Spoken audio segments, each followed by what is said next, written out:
So my name is Mike Yaeger. I'm retired from the Philadelphia Fire Department. I spent 41 years there. Self-revealing, I'm sober 35 years myself. And I look back at the stuff that I went through, not understanding it. Through education, you get an understanding of what it's really about. It teaches a little bit about stigma.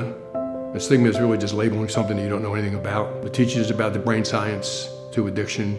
And watching everybody in the class when they're really learning this stuff, it opens up your heart for empathy rather than judgment. Part of the idea of the Phoenix training is that all our trainers are involved, either retired or are first responders, so we get a connection with the people that we're trying to train. Now, when you give this training out, our first responders actually talk about empathy, and they start talking about the idea of understanding what addiction really is and the stigma of addiction. And the stigma of addiction is internal and external. So you worry about, like, what do you think of me, and then what do I think of me?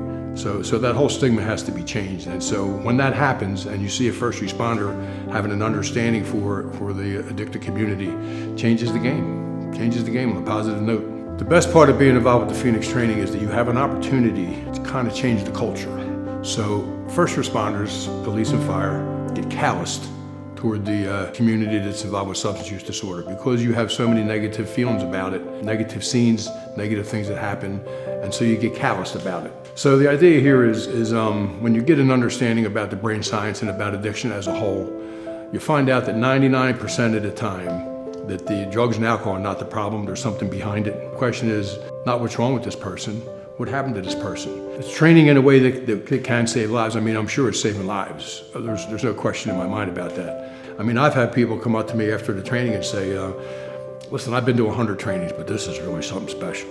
So you know you're helping people out. You know, we talk about suicide, we talk about addiction. How many people did you save? You can't judge that, but you can judge of the calls that you're getting back after to see that you're at least having an impact. It's so vital because, listen, we're not, and I'm sure you heard this before, we're not going to arrest our way out of this problem. So the idea is, what can we possibly do? And if we become a little more empathetic, a little more understanding, a little more knowledgeable about what goes on with substance use disorder, that opens up the door for not only empathy, like I said earlier, but the ability to get somebody into treatment.